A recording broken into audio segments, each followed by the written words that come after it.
18 years on the sidelines of women's college basketball, but also a GA who lost a kid at camp her first summer and thought her entire career was already over before it even started. A head coach who had a baby on December 11th and was back on the bench January 3rd. And the best leadership line I've heard in a long time. I love you right where you are at, but I love you too much to keep you there.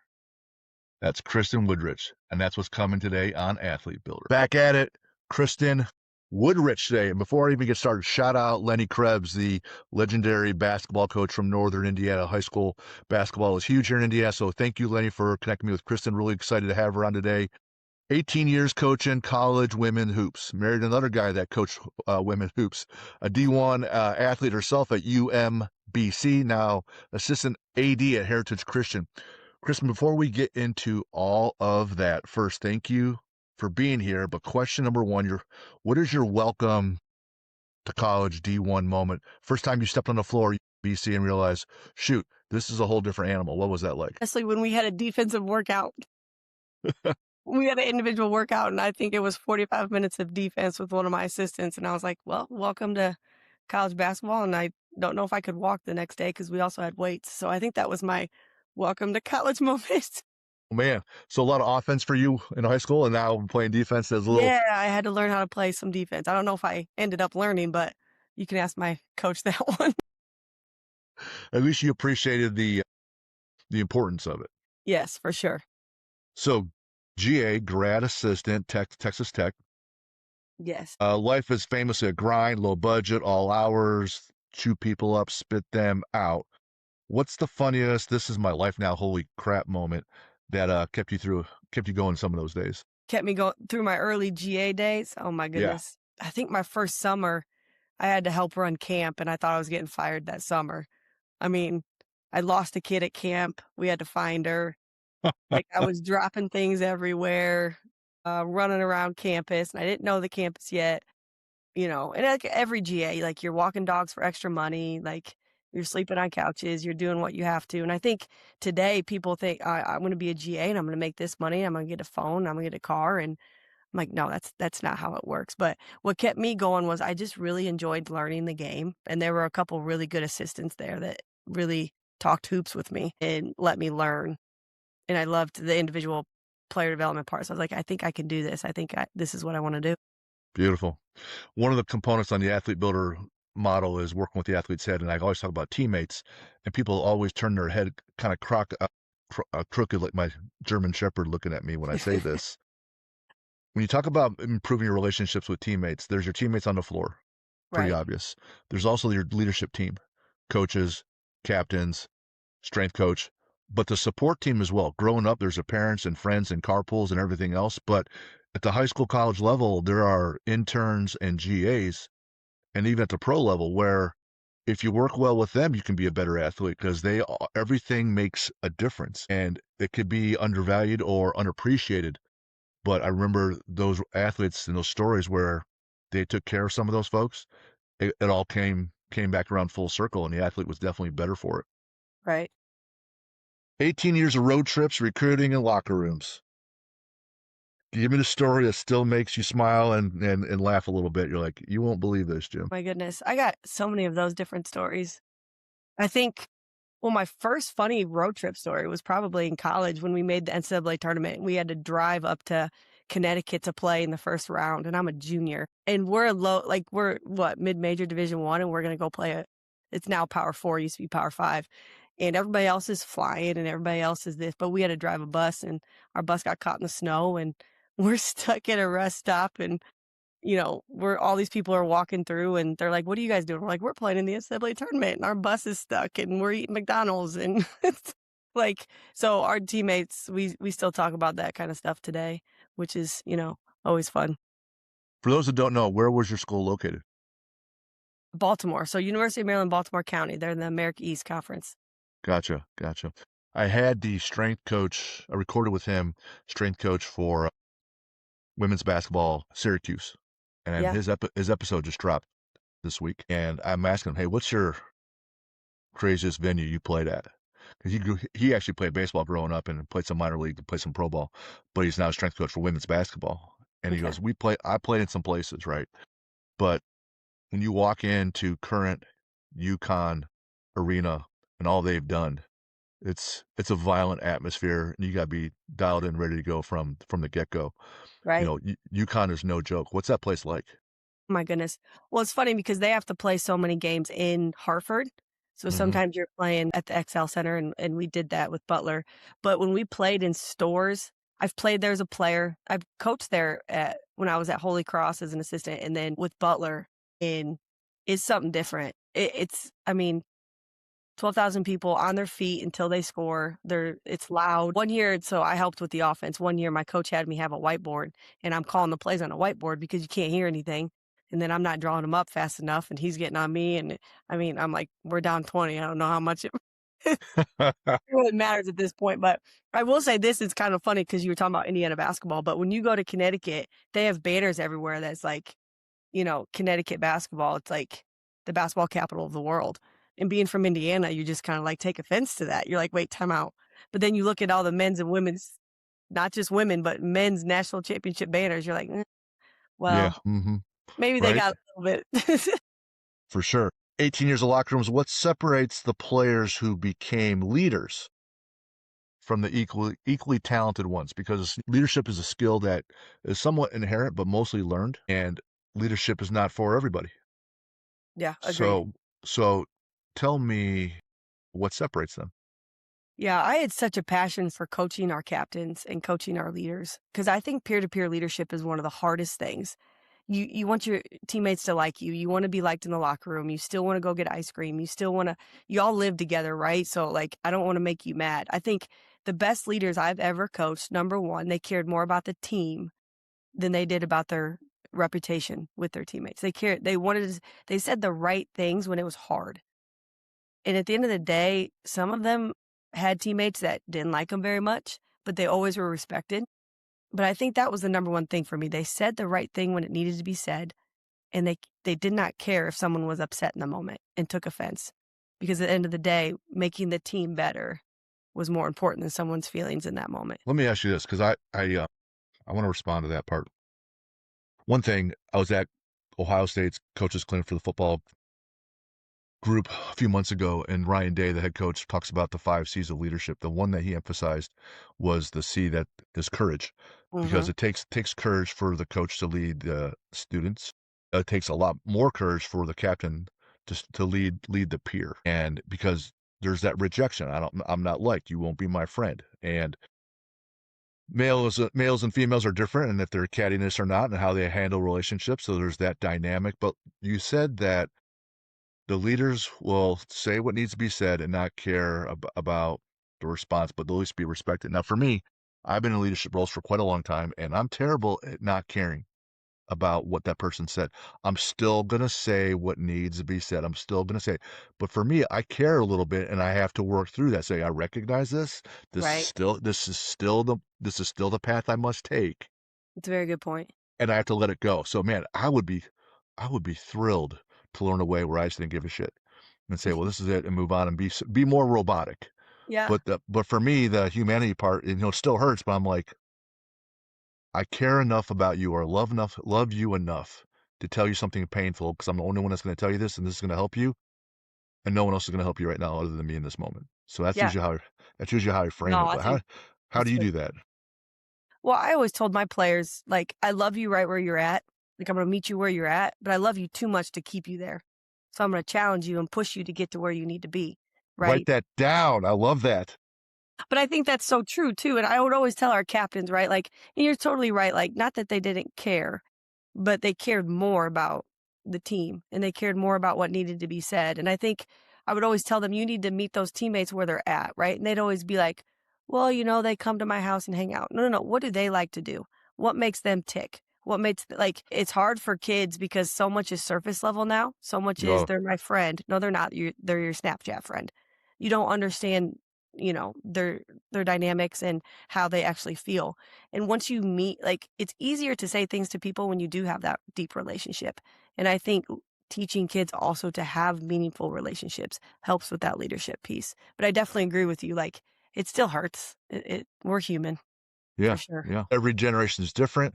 And to your point, things are more superficial. Like people are asking, kids are asking other kids out on dates just by sending a text or a DM, Yeah. or they can't look them in the eye when they're talking. Yeah, Now, they slid into my DMs. right, and I got now my wife and I we have 6 kids, so I usually have to ask the kids for a translation of what was just said, no cap, right? And with the changing landscape, the changing turnover, even if the kids are there and they're not changing schools, 4 to 5 years, right? Now with the portal, it's even less. And one of the things I always say, and you can argue, is that your number one asset with your team is going to be your culture. How do you rebuild that every year? And then with those that remain, how do you build that? We'll just focus on one piece, trust. How do you build trust in a landscape of youth sports, high school sports, college, and you're experiencing college sports? Yeah. That's a tough question, Jim, because the portal really my last 5, 6 years maybe was really becoming a thing, Oh yeah, and it was your 3 and 4-year players that, like, set your culture. And then these players that I'm really close with, their first year, they may not talk to me much. It's that 2nd and 3rd year that we've built that trust, that we've gone through some hard things. And so when you have a kid for a year, I'm not gonna lie, it's hard. Like, it's tough. So I think to help with that, like, your standards and your non-negotiables cannot waver. And when someone else comes in, you have to have some sort of foundation with either a kid that's been there a year or 2, because they're gonna trust what they do first before they trust what you say. hmm And so I think if you can find that, it's gonna help when you have 5 or 6 new transfers every year. sure. If I'm a new athlete on that team, and coach says, "Hey, lights out midnight all the time," and you're living with someone or you talk to someone, "Hey, is this really a thing?" And they're like, "Yeah, this is what we do. Yeah. This is what we do here." Now, if the captain or the older athletes are like, "Ah, don't worry about that shit. She's full of shit. Don't worry." Yeah, they're not gonna do it. Whole different perspective, right? Yep. But now, hey, this is what we do. Using that word we, you and I together, we're agreeing this so that social pressure is huge. I always brings me back to that movie, A Few Good Men, when they're talking about their code, unit, core, God, country. So number one is unit, because you'll do all these things for the people around you more than the overall Marine Corps or even Jesus or even your overall country. You'll care more about your unit. So when you start that piece on the trust builder, I think you got a shot. Yeah. What's a leadership lesson you wish someone had drilled into you year one? My goodness. Year 1 of coaching, playing, all the above? Yeah, we'll start with playing because you're younger and not as intelligent as you are as a coach. So we'll start there. Oh my goodness, I'm a lot older than I look. I think when I was a player, it would be that peer-to-peer accountability. I wasn't great at it, and I think that's why I'm so passionate about it. Because I did, it was hard for me to have hard conversations, and it's still hard to have hard conversations, but hard doesn't mean bad. And I believe that it's not confrontation. I've changed my mindset to where if you have the right heart set, it's a conversation of something that needs to be done. And so now I'm able to have hard conversations. I do it with love. I do it out of relationship.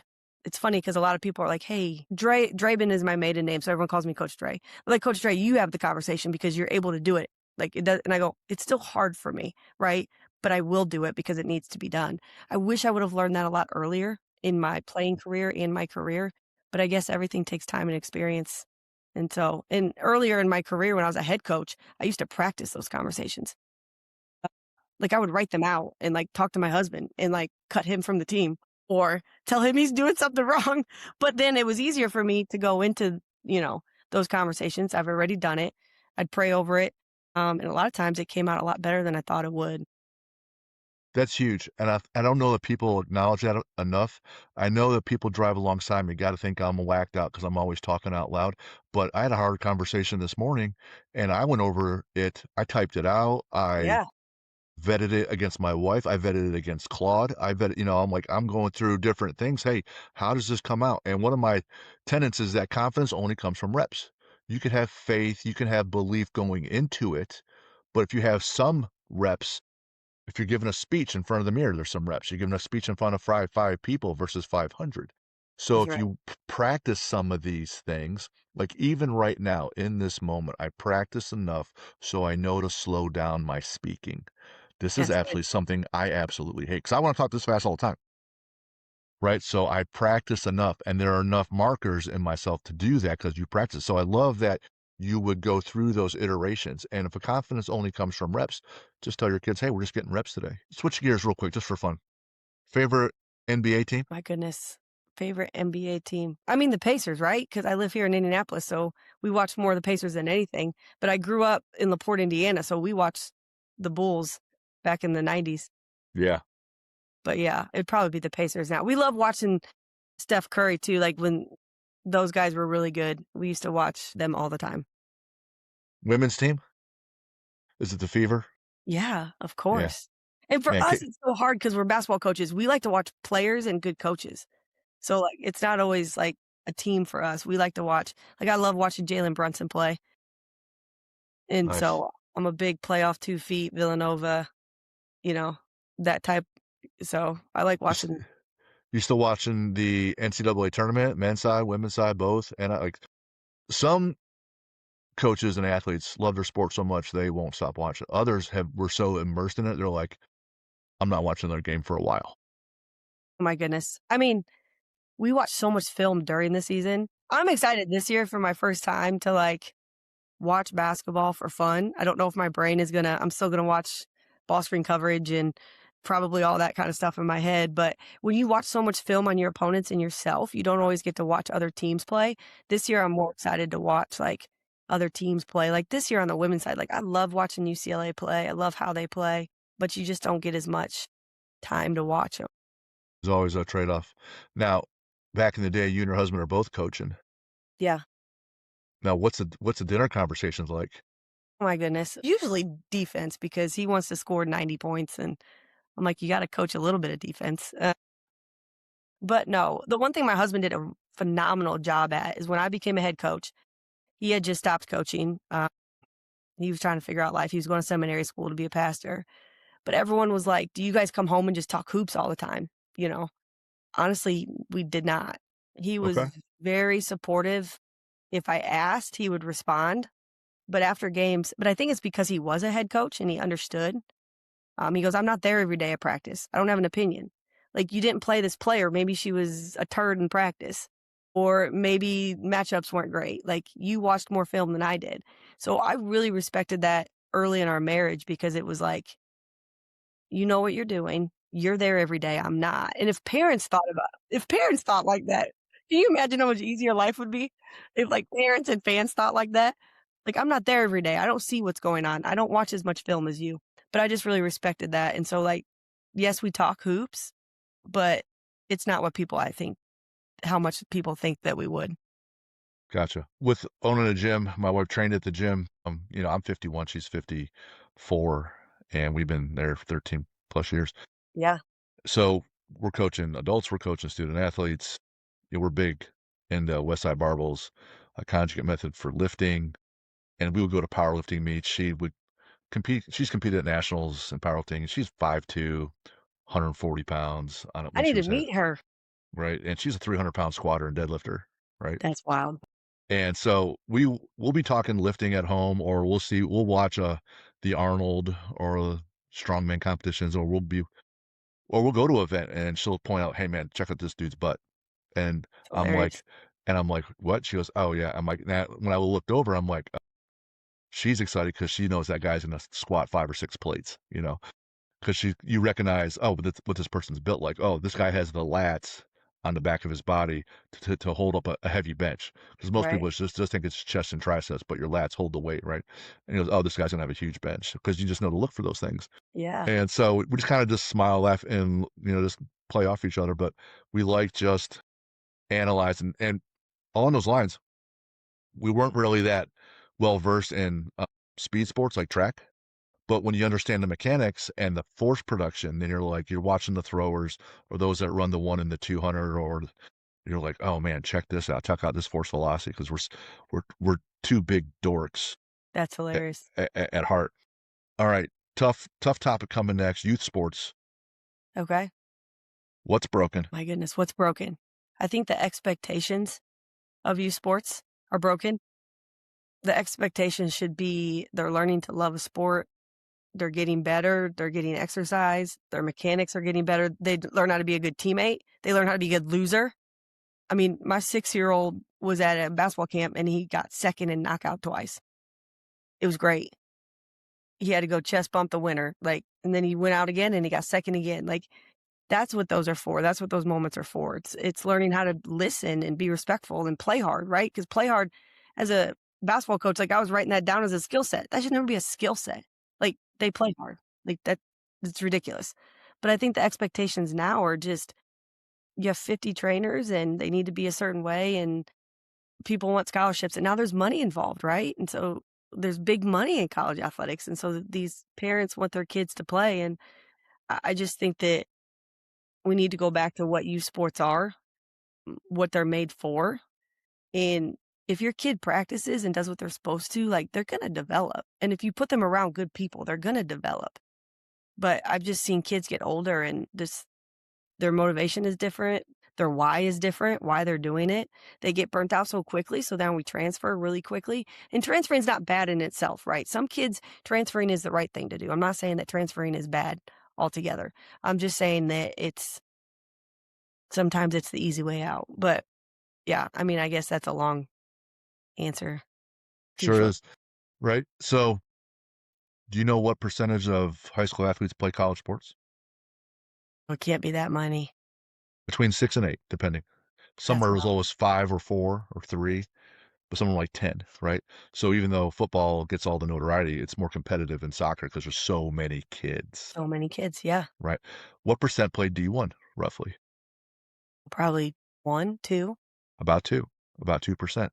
And in the landscape of the grind, right? It's more and more kids that are playing year round. I'd say I think it's even harder now than it was before. Kids are going to be better, but burnout rate is way higher. So you have to survive that. It's a huge obstacle. Injury rate is way higher. So Higher. now you gotta survive two major life-changing obstacles. Let me ask you this, because one of the things about this show is that we coach coaches. Yeah. How do you, for kids that are in high school, because now it's getting to be real, they're playing all the time. How do you help a coach with burnout? One thing I learned the past couple years, especially my last couple years as a head coach, is when I played college basketball, like we would practice 3 to 4 hours. Like we'd be out there practicing for deeps. I don't know if it was legal or not, but we were okay. You can't practice that long anymore. Like it's okay to take a day off, even 2 days off. And as coaches, we start to hyperventilate and we shake and they got to be in the gym.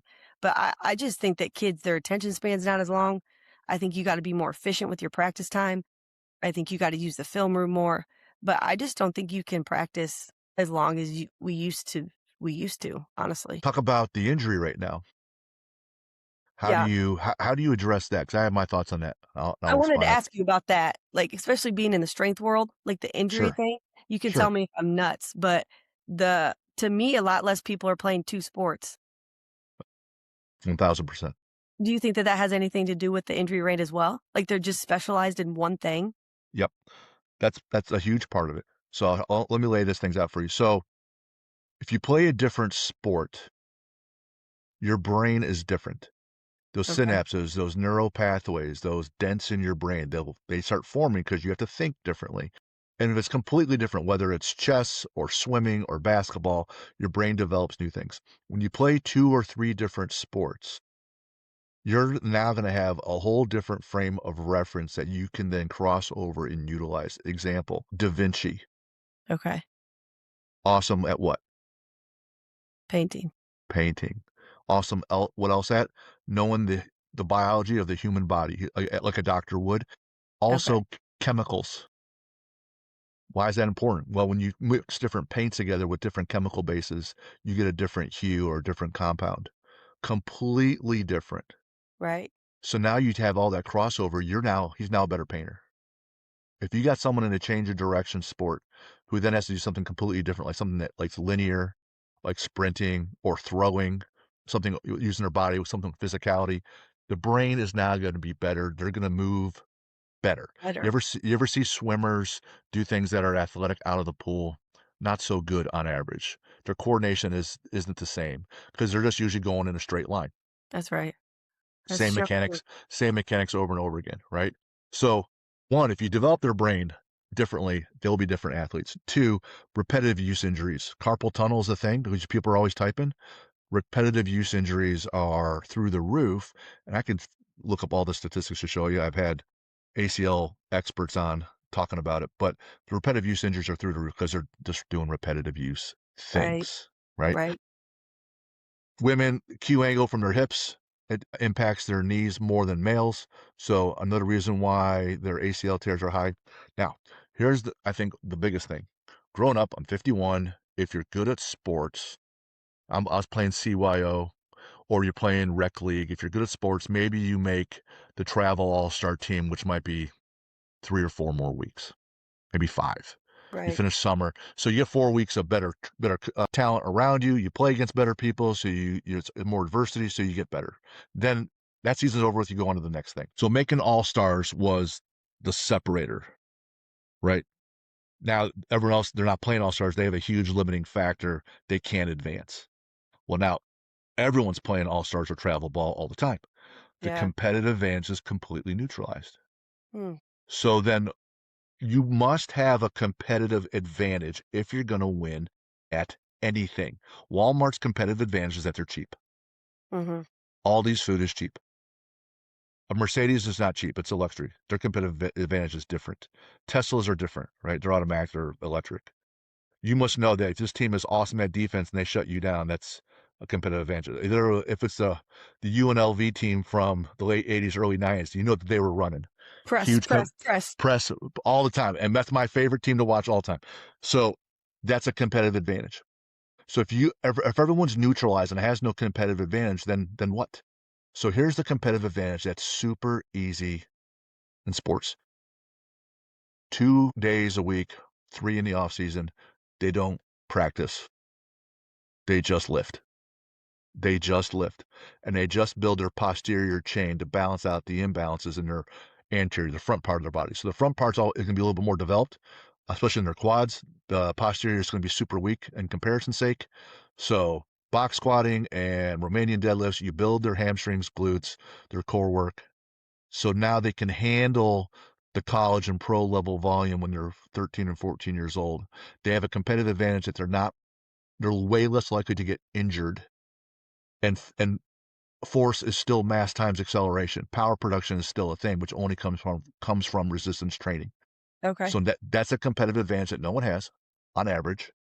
You add that piece, you get them stronger, more powerful, because everyone knows who the strong, powerful kid is on the team.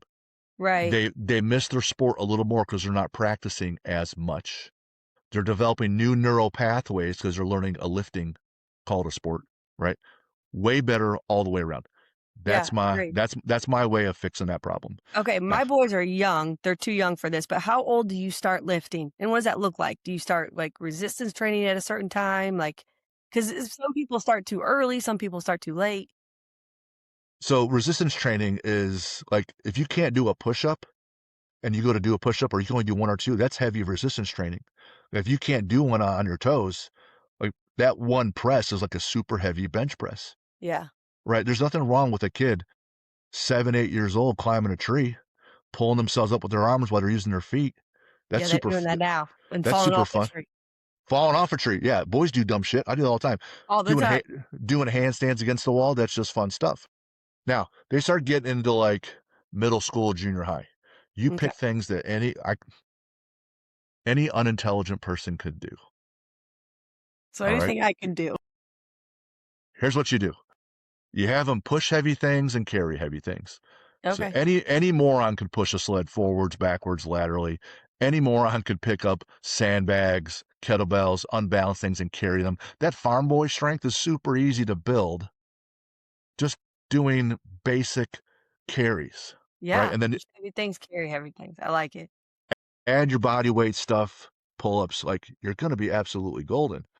So I've had awesome coaches on here, like international lifters like Jeremy Hartman, who's an Indiana guy. His buddy's dad down the street had all those implements, so he'd go down to lift with his friends who were like 13, 14 years old. Like we just carried things and pushed sleds. So come high school, using a barbell was so easy because I always had this raw strength, Yeah. right? And strength just cures a ton of sins. So if you add that piece, True. at any younger age, they're going to be better for it, right? The farm boy strength is real. And then you get more technical on how to maximize things, jumps, force, just kids jumping off rocks when they're kids. That landing is absorbing force. That's a strength movement, right? Because you have to absorb force, right? To land and not roll your ankle or blow out your Achilles, Yeah, like that, that's real. And when you jump up and down all the time and you don't have the force to handle it, well, that Achilles blown out or an ACL tear or a high ankle sprain, just book it. It's going to happen. I love that you're saying this. I mean, I got my boys are 6'4" and 2. They're jumping Okay. off everything, climbing on everything, and I'm thinking we should be in the emergency room once a day, and we're not. Like, I don't know how Yes. we're not, but Bo- that's what they do every day. Boys do that, and boys do fun stuff or fun and dumb stuff. I'm absolutely included on that. And overall, they're better for it. Agreed. Women in coaching. The number of women coaching women has actually fallen over the years. Any thoughts on that? My goodness. My feminist friends will probably be mad at me. I think a lot of it is too, like, being mothers. I know that I'm a mom now, and I just wanna be home more, right? And women are nurturing, and it's and my brother's also a college coach, and I just will never forget that, like, he has 4 kids, and his wife had a kid during season. He's like, "Oh, you know, how we're gonna have a kid during season." I had a baby December 11th and was coaching January 3rd as a head coach. I Bro, would never suggest that to anybody. I mentally wasn't ready, my body wasn't ready, but I told my brother, I was like, "Bro, you'll be back in 3 days." It's so different. Like, so for me, I just think it's different, and not that it's bad, it's just different, and so I think that, that's why I love women coaching women. I think it's important because they need to see strong females that are able to do that. I wish more women did coach. But I do think a part of it too is that aspect of, women that are mothers, it's harder because usually your husband is working as well too, right? And so that's, I think, a part of it. And men, they want to coach, like, so they can't get in the men's side, they get into the women's side sometimes, and sometimes they like coaching women better. I mean, my husband coached women's basketball. He loved it and he's great at it. And he has great relationships with like, so I'm not against men coaching women either. My dad was my high school coach. And so I don't think it's a bad thing that men are coaching women. I just think that you know, you need a good, strong female leader in your life as well, I think. each person goes through different seasons of their life. Right. And what was super important to you at 20 and 25 and 30 is different at 35, 40, and 45, right? And that's even though I know that, it's still shocking to me when it changes for me. Like until I was 2020 and 21 when I had my last round of injuries with powerlifting and strongman, I'm like, I'm just gonna keep lifting as heavy as I can, be as big and as heavy as I can. So me at my heaviest at 6'3", 320 pounds, right? But I'm carrying 800 on my back in a yoke carry. Yeah. I'm thinking, "It's great, just keep going, keep going." And then you have enough injuries and God says, "Hey, you've had enough having fun. You need to be healthy now." So now I'm way lighter and swim more and do much lighter weight.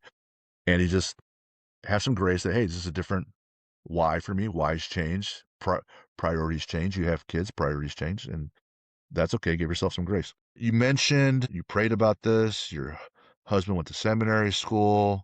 You're a person of faith. Even you're at Heritage Christian School, right? So that's a Christian high school. Yeah. I've never worked at a Christian school too. So Well, I had 12 years of Catholic school growing up, and the last 4 in high school were all boys at a Jesuit school. So I had plenty of that, and I'm better for it. Talk to me about the importance of leaning on your faith with you and your husband when things aren't so hot. yeah. I mean, Jesus is my Lord and Savior, and when He's my identity, things line up, right? And when we're in sports, a lot of times your sport becomes your identity. Well, your sport's going to fail you. Your coach will fail you. Your teammates will fail you at some point. And so you don't have that firm foundation in something, and your identity is not wrapped up in, to me, is Christ. It's just going to falter. And I will say this, like, when I was a head coach, like, when you're winning, things are good. People in the hallway, they're gonna wave to you. "How's it going?"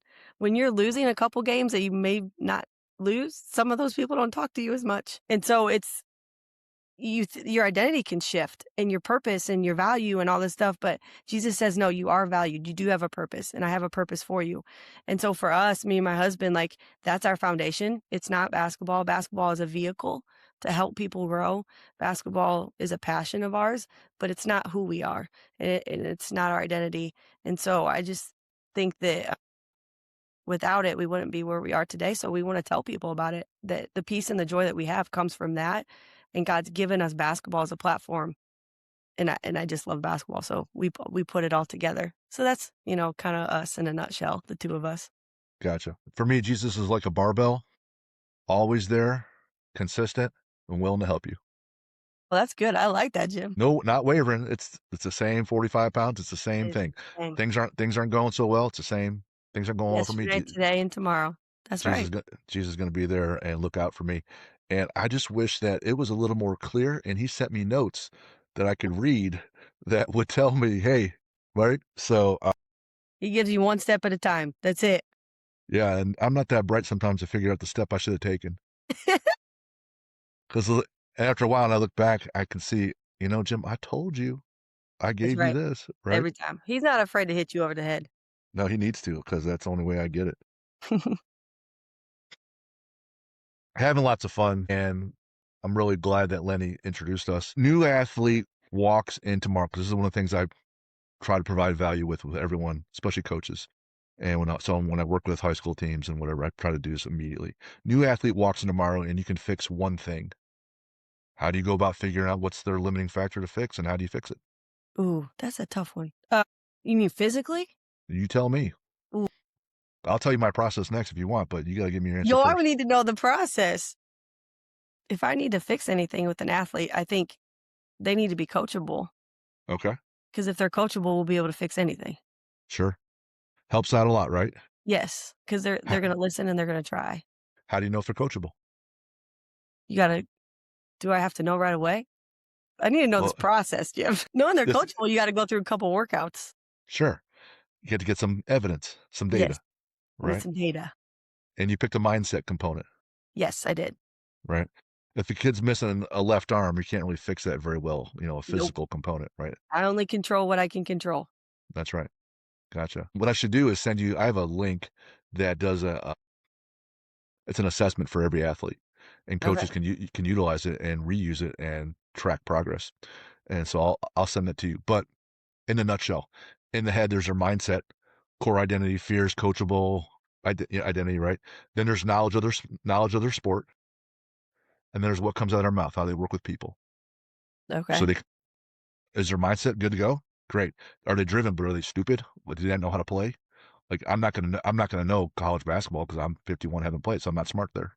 But Yeah, but I'm I've dri- had but some I'm I've had but some I'm players who driven, play college basketball that don't know how to play college basketball. right?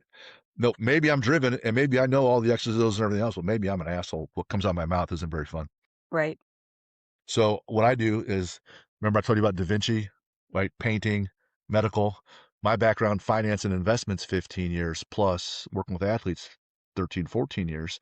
I take a very rudimentary business school tool, a SWOT analysis. okay. Give me the strengths, weaknesses, opportunities, and threats for their Right, mindset. yeah, Find the one thing that's going to move the needle the most, and assign a habit to move that needle. Same SWOT analysis for their knowledge. Find the one habit that moves the needle, pick that. Same SWOT analysis for them working with teammates. That's the head. Then I got to do the same thing for the body. What's their training like? What's their nutrition like? And what's their recovery like? So now I do that same analysis. It's exhaustive. No one's hiding in my approach, right? I So like it. I got 3 habits for the head, 3 for the body. Now it's 6 habits, which can be overwhelming. So the last piece is, all right, there's 6 things to change. You just throw 6 things at anybody right off the bat all at once, they're going to be overwhelmed. You got to prioritize what's the one that moves the needle the most for this kid, Hmm, right? So yeah, that moves the needle. And then you constantly reevaluate and do it again and again and again until the kid just doesn't want to move anymore. So I'll move someone mentally and physically till the day that they quit and die, because there's going to be something, right? they can always do, yeah. So it's a little more involved than that, but if you ever need me to work with your team or things like that, that's what I do. Are you gonna send And that to me? Am I gonna I'll get I'll send you that link. I'll send Okay, you that good. link. But there's a whole, how do you implement? Well, so we can talk offline later and see Yeah, I would love it. how we can help you guys out. All right, real quick, wrap up. When you're trained, let's assume you lift or you still shoot hoops or you do things physical, right? Because you got to be in shape. Lead by example for your kids. What do you listen to? My goodness, I listen to a lot of Brandon Lake All right. music if I'm listening to music because I gotta get something to get me going. I can't be slow. I'm a big mood music person, but I do listen to a lot of podcasts, hence we're on a podcast. That's right. If I'm on so right now, Jim, I don't know why I'm doing this, but someone in our church, she's young, played college basketball, she's awesome. She asked me to do a half marathon with her, and I used to Ouch. run all the time. And I was like, "Oh, this would be great, good discipleship, like, get me back into running, whatever." I'm about a month into training, and I'm, like, second guessing my life decisions. I'm like, "What am I doing?" Yes. But, yeah, so now, like, I have long runs on the weekends and 6, 7, 8 miles, and so, yeah, like, I'll put on a good podcast, and then I got music, and then back to the podcast, and then music. But it's been really good for me because it's hard, but it's building my endurance back up. But instead of saying I want to run again, like, I'm a runner again. So Change your identity. yeah, and it's been really good for me, and yeah, so once I'm done with that, I'll get back into I'm still lifting, but I'll lift more during the winter, so I may call you and be like, "Hey, I need a good plan," but I got you. yeah, so that's what I'm doing right now physically, and it's also helping to me, physical, mental, spiritually, it's all connected, so it's just helping me all the way around to do it. Amen, sister. This isn't on the normal. I've been asking this more and more. What's a sporting event you've never been to that you want to attend? Okay, so there's a lot, like, when we retire I wanna go to, like, all the I need one, come on now. Probably the Masters. Okay. That's gonna be I absolutely outstanding. Yeah, I wanna go to the Masters. I've driven past the golf course because 'cause I've recruited down there, but just the mental capacity of golfers and, like, what they put into their sport, and I would love to just see them at their highest level, so I'd love to go to the Masters. When they're on the course competing, less than 5% of the sport is them swinging the club. Yeah. It's mostly them walking, thinking, right? Not saying the physicality isn't elite level, it is. All right, what is, your favorite sport movie? I can only pick one, Rudy. Boy, I went to Purdue, so whatever. That's an awesome movie. That's an awesome movie, We're Notre Dame football fans, come on, Jim. My husband right? grew up, like, 5 miles from the stadium. What's, favorite sport to watch? Basketball. Favorite athlete to watch ever? Ever? The player that got me to love basketball to watch was Jackie Stiles. Okay, beautiful. How about, do you have a book recommendation? Atomic Habits. Yes. I think episode 10, maybe 8, I broke down all the atomic habits for every chapter and how you apply it to athletics. I love that book. Wait, what episode is that? I've read that book like 4 times. 8 or 10, I can't remember. Okay. And James Clear came out with a workbook this year that accompanies his main book. I love that. That's good. So episode 8 or 10. Okay. Who's your favorite superhero and villain? My favorite superhero is Wonder Woman. That's a great question because all my boys right now is Spider-Man, Batman, and then villain? I don't Mine's Hannibal Lecter. stop it. That's a good one. I You like got that. one or no? No, I don't got one. Was. I What's your know. favorite lift? My favorite lift? Power cleans. Okay. You got a quote for us? Do I have a quote? Let's see. Do I have a good quote? I have a good verse for you that I pray over my players all the time for years and for my kids. Romans 15:13, it says, I pray to God who is the source of our hope. He brings you joy and peace because you trust in him. Then you will overflow with confident hope through the power of the Holy Spirit. So for me, I pray joy and peace over my players because they trust in God, but that they have confident hope, that they play with confidence because of him and the Holy Spirit. So I prayed that over my players all the time. And then now I pray it over my kids. Man, that's outstanding. Where can anybody find you if they're looking for you? Instagram, Kristin Wodrich. You can find me there. I'm doing more and more stuff there. And I'm doing more and more stuff for our church on social media too. So that's where you can find me. Or Facebook, Kristin Draben Wodrich. And that Woodrush has one O because she's weird. I know. It's not Wodrich, people. It's Wodrich. Wodrich. Roger that. And for those reaching out to us, keep doing that. Info@athlete-builder.com. Info@athlete-builder.com. Kristin, loved talking to you today. Thank you for the gift. Be sure to thank Lenny for connecting us. He was right, and it was an outstanding referral. I appreciate your time. Well, I appreciate you. This was fun. All right, we'll see you. Bye.